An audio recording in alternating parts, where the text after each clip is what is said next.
کیا کوئی پیر کسی کو جبراً مرید کر سکتا ہے؟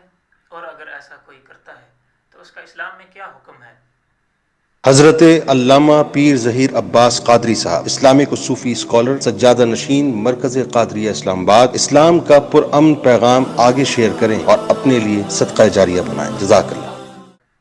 جی بالکل، آج کل کے زمانے میں تو سمجھنے کے لیے یہ بات بہت ضروری ہے۔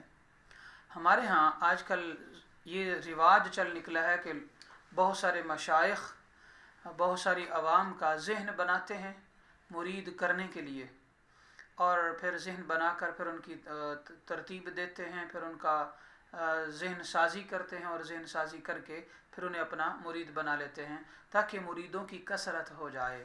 جی جا بجا ایسا ہی دیکھا گیا اسی لیے، جب کہ حقیقت میں ایسا نہیں کرنا چاہیے، بلکہ پیری اور مریدی جو ہے یہ ایک دل کی عقیدت کا رشتہ ہے۔ جی لہٰذا یوں کہہ لیں کہ مرید ہونا اور اس کے اندر جبر ہونا یہ دو اپوزٹ چیزیں ہیں، یہ دو ڈفرنٹ چیزیں ہیں، یوں کہہ لیں یہ دو متضاد چیزیں ہیں، اور جو کہ ایک جگہ پر جمع نہیں ہو سکتی۔ یا تو پھر مریدی ہوگی یعنی کہ ارادت مندی، یا پھر جبر ہوگا۔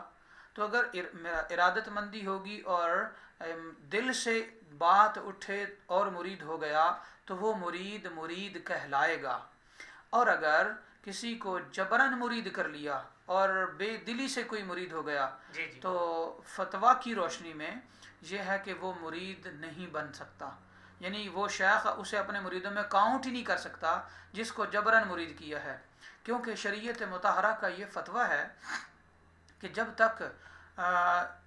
تک کوئی ایک عہد دوسرا بندہ اس کو قبول نہ کرے تو تب تک وہ عہد منعقد ہی نہیں ہوتا۔ ایک یعنی دو لوگوں کے درمیان وعدہ ہوتا ہے، اگر اس وعدے کو دونوں طرف سے ایکسیپٹ کرنا ضروری ہے۔ ایجاب و قبول لازم آتا ہے۔ ہاں، آپ ایجاب و قبول کہہ سکتے ہیں، مگر ایجاب و قبول شوہر اور بیوی کے لیے بھی ہوتا ہے، اس لیے میں نے یہ ورڈز یہاں یوز نہیں کیے۔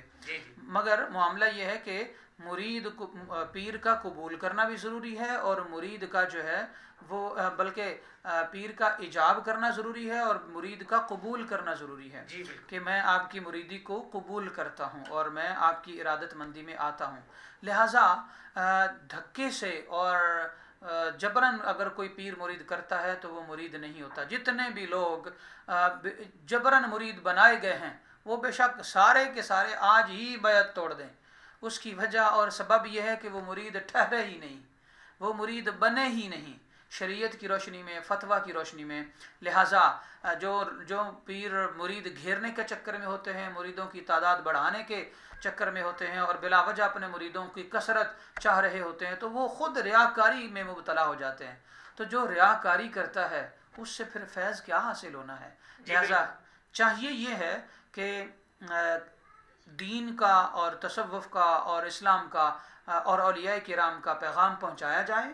جس کا دل چاہے وہ خود اپنے محبت کا اظہار کرے کہ میں اپنے ہاتھ آپ کے ہاتھوں میں دے کر آپ کی مریدی میں، ارادت میں آنا چاہتا ہوں، آپ کی بیعت کرنا چاہتا ہوں۔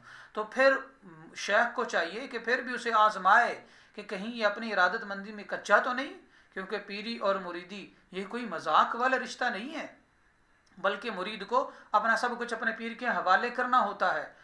تو حوالے کرنے سے مراد یہ ہے کہ پیر کی ہر بات ماننی ہے، من و عن، جیسا وہ فرمائیں ویسا ماننا ہوتا ہے، تو تابع داری کرنا ہوتی ہے۔ اور اگر تابع داری کی تربیت ہی نہیں، تابع داری کی سوچ ہی نہیں، اور پیر صاحب یہ چاہتے ہیں مرید زیادہ ہو جائیں، مرید یہ چاہتا ہے کہ بہت بڑا گدی والا پیر ہے، میں اس کے ہاتھوں میں ہاتھ دے کر میری عزت میں اضافہ ہو جائے، تو یہ دونوں طرف ریاکاری ہو رہی ہے، نہ وہ مرید ہے نہ وہ پیر ہے۔ لہٰذا چاہیے یہ کہ جب دل سے بات اٹھے تو پھر ہی مرید ہوا جائے۔ جو دھکے سے مریدین ہیں وہ مریدین نہیں ہیں، وہ کسی اور کے جا کر اپنی مرضی سے ہو سکتے ہیں، یہ فتوے کی روشنی میں کہتا ہوں۔